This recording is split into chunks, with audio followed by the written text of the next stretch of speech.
Hey everyone, welcome to the channel. All things Middle Earth here, and we're about 1 week into the new Kings of Men campaign with all the new marching mechanics, and everything that's basically been updated is live in this server. So we're trying it out, and it's got me thinking and my team thinking about different things that we need in the game, not just related to this campaign, but I think things that would help the game move forward and grow. Netties, if you're listening, I really feel like we need some of these updates or some of these adjustments, which can be done within the structure that we have. But we need some of these things so the game can keep growing and being profitable or whatever it is.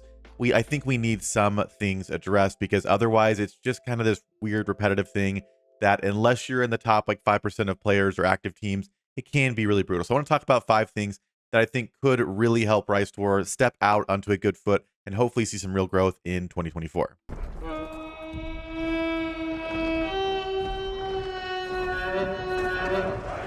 All right, now these are in no particular order, but again, these things to me operate within the structure the game currently has. So I'm not making a video saying we need 1.0 back or whatever, because I think that ship has sailed. I think if there was a chance to go back to the way things were, it's long gone. So we're talking about things today that I think apply within the current game structure, if that makes sense. The first thing, again, no particular order here. The first thing is I do not think there should be individual registration in backend. When you are signing up for campaigns, I do not think you should be able to join without being in a team, because one of the things we see happen a lot in these servers is you have your, let's say 5 or 6 or even like close to 10 top end or higher end teams, and then you get down here and there are very small groups or there are individual players jumping in with not full fellowships, and it just ends up being a slaughter for them, and it comes down to the top 2 or 3 teams, and they're just kind of here to either like ally with who they can or whatever. Now you could be saying, well, that's fine, you know, little groups can kind of choose what side to get on and whatever. And yes, that can be a part of it. But again, a lot of the time I just see individual players or small groups not having a good time, and eventually they stop logging in. If people stop playing the game, that's not a good thing. So in backend, I think there should be only team registrations, and I think there should be a minimum number of teammates required to join a certain campaign you're going into. So if you have 20, again, I know there are some teams that like to play with a small group, and if that's you, I'm sorry. But I just think for the overall health and what groups can actually do, I don't think it sets teams up or players up for a lot of fun. So if you have 20, maybe there are options for you to merge with and join other teams so you can actually be more a part of the movements happening and decisions happening. But again, it's not a solo game, and a lot of people try to play it that way. It's just not a solo game. So I think there needs to be a limit. So people have to be in teams, and teams have to be somewhat full to go in, that when we are here, it's actually, you know, everyone sort of has a shot to be a part of what's going on. Something else that needs to happen, and I've talked about this a lot, is we need manual server shut off. So right now, every server is just going to go for about 55 days, and then it goes into a countdown, it ends, you go back into back in. It's just that cycle over and over and over again. But some servers are done within 1 month. Some take 5 weeks, some take 6, whatever it is. And again, the criteria for when a server is over could be different. But for me, there is always a point in a server that there is a clear winner, and that's not going to change. And so players end up sitting in season for 1 month, 3 weeks, whatever it is, which again, they're not playing for that amount of time. A lot of players end up quitting during that time. It's just not a good thing. And then you're trying to get new servers filled up so they're active, but you can't, because you have teams that are stuck in these dead servers for 4 weeks. So I think what we need to do is, once there are certain thresholds met, which for me would be a certain group occupying, you know, a high percentage amount of regions, occupying the ring, maybe like looking at the merit earned. If the merit earned is like 75% on one side or whatever it is, again, there could be a lot of these metrics in play. You could go to a place where it gives you a, just like with United Factions, that was a thing. You could vote within your fellowship or your faction to unite with another faction, and everyone in the faction got the option to click yes or no once the leadership proposed that. So leadership, or whoever it is, you know, could vote to prompt a server finish, and then players in each group could vote to say, yes, I think the server is over, let's wrap it up. Because again, some groups might be like, no, I want to fight to the last day, even if it's not likely, I want to give it a try. And I think that's fine. And if the majority, or there are enough groups or players that want to do that, great. But if 9 out of 10 active groups in a server all are saying, yes, this is done, let's wrap this up, then I think it'd be nice to let these things end a little bit sooner, as opposed to the standard 2-month timer. And I think, again, that would help groups get into servers faster, which means other servers are more full, and it just makes more sense. So we need manual server intervention. I think that would be huge. All right, the next thing is I think we need some timers on passes. This is very much like Rise of Kingdoms if you've played it, and there are probably other similar games. But in the game now, each area has a ring of power. So for example, Iron Hills, the ring of power is Erebor, and you can see it's this like kind of darker white line that outlines this Iron Hills area. So this is one area, And the only way out of those areas or out of this area are these different passes that are on the map. Now, the passes are a relatively new thing. I don't think they're in Rebuilding Glory or anything like that yet, and I don't know when they'll come to everything.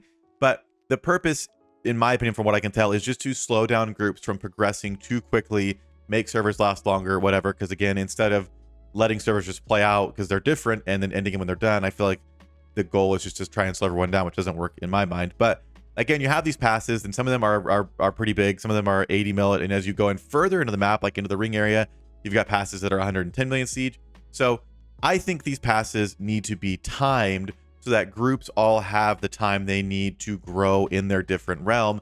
And then whenever that timer is finished, they can then go out to realms that are above or below them, but not necessarily progress into the map, into like the kind of more resource heavy or whatever areas. But you basically have like these outer skirmishes or battles that happen. So let's say, for example, you know, if our other group wasn't in the east, but let's say our whole group was in Iron Hills, we could potentially a weekend be fighting a group in Arid Mithrin and the east, and those battles happen. And then after that week, you have other passes opening up. There are different groups. So around all the outside edges of the map, there are fights going on. And as the server progresses, you do see kind of the internal, you know, Eriador, Northern Ravanian, Southern, like you see these more central ones opening up to the groups that are successful by means of diplomacy or battle. They kind of solidify their stuff and they move into these next areas. So then instead of it being 8 on the outside, there's 4 on the inner side. And then those passes go down and you have a war with those starting. And then last but not least, you have Around the Ring, which again, this map is set up for, it's just like Rise of Kingdoms. So I feel like it's only a matter of time until that could happen. But I think it would allow slightly less active groups a little bit more time to get their stuff together so they could be more part of things going on. And again, if servers got filled up all the way to where there was actively like 200 players in each realm, I think that could be really fun to have these wars in the first like week, and then after the second week, you go into the middle zone, and then so on and so forth. So we need timed pass unlocks. I think that'd be very, very interesting. All right, next up is that we desperately need season-based matchmaking. There is no reason that players going into their 3rd season should be playing groups like my group who have been around for 10 plus seasons. And listen, I'm on that side, and it's at my advantage to fight these like less developed teams. It's just not fun for anybody because it's not really like good battles for our side if a group is brand new and they're getting rolled over, so it's not fun for them. Again, you can see here, this isn't our server. This is a group here. And again, I'm not picking on anybody, but just to show you, they have been in 2 seasons. This is their 3rd season. And my group, along with several others, are in, I don't know, around 10, 11, whatever it is. There is a big difference there. So there has to be some kind of a limit to where after your first 2 kind of setup seasons, you can only register in a select few seasons that are for season 3 and 4 players. And then maybe after that, you can go to seasons that are for 5 and 6 or whatever it is. There's got to be certain thresholds. And maybe once you get to like 7, it's open, it's free for all. You've had a long time to develop. Even if you're free to play, hopefully you can kind of have at least your bearings. But this group's like real first season that they registered for, and they're facing multiple kingdoms that have been here for 10 plus seasons. It's just going to be a nightmare for them. And again, these small groups, they maybe have an okay experience in season 1, 2.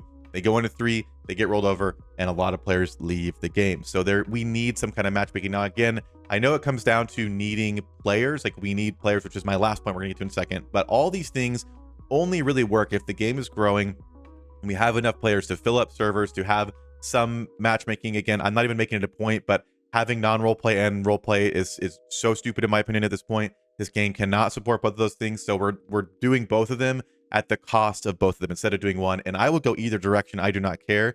But if we're all on one, I think that makes more sense for more active servers, and it allows for matchmaking for smaller teams. But that's not even, that's like a side point. But again, we need some kind of matchmaking so groups aren't rolling into teams that are 10, 11 seasons in on their 3rd. I think it's just ridiculous. Okay, and last but not least, I kind of alluded to it, but my last point is I just think we need some meaningful updates to help the game grow and keep players around.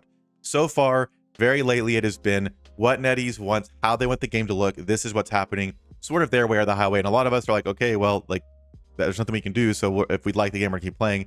But we need meaningful updates. When I talk about meaningful updates, I mean things like how there are 3 far and above meta and better than everyone else commanders, or you could even say 2 with Dane and Bjorn. And there is a significant drop off between like elemental damage dealers, like fire damage or focus damage or poison or whatever it is. Healing is so insignificant after the update. Troop damage is so insignificant. So players can't even join and use who they want to use, which was the whole point of 2.0, was to make every commander great again, if you guys remember. So something like actual commander balancing. I don't care if Dane and Bjorn are great. Make them great, but also increase the troop damage or buff troop commanders so they are at least close to on par, or increase focus damage, modify focus damage that goes out by focus damage commanders by a small percentage, so they're at least on par. And again, I think that would at least make a more even playing field. That's just one example, but obviously I feel like we all know what updates we want. We need the ability to break down relics. We need lots of different things. The updates that we talk about in videos a lot, those are the things that I think the player base really wants. And if we get more of those things, I think people will stick around longer, or more people will come to the game. Again, new commanders. You could go all day talking about things that are meaningful, but in my opinion, NetEase, if we just keep doing update after update after update, that is kind of what you guys think is the way, and you're pretty much ignoring what the player base is saying they want or they don't like or whatever, we're just never going to have the player base to sustain a actual like growable game here. I think it's just going to slowly kind of dissolve down because over time people are leaving. And the things that would make this game great and amazing, I think do require more players. So I do think at some point there has to be a hard look, and we have to go, okay, look, we need to actually listen and get legitimate feedback. What are the things that players would like to see the most in the game? Let's start working on them, because that's going to help people stick around and also make the game experience better for new players coming. So again, I don't know, kind of got a little bit ranty there at the end, but I feel like this game does have a lot of potential. It's a lot of fun. I'm having a blast with it, but I can just see in the distant future, if there's no changes to these things that are sort of broken or at least like could be better, I just don't think it's a good thing. So I don't know. Let me know what you guys think. Again, for me, these are pretty important, but I'd love to hear what you guys think. And if there are other ones I missed that you think are just as impactful, please comment those. And NetEase, you guys know how to reach me. You've got the business email. You've got me on Discord. I'd love to have some more conversations about what things are going to be meaningful for the player base. I think we need it, and I'd rather do it before it's too late. So please reach out if you guys are watching. But that'll do it for this one, and I hope to see you guys in a future video.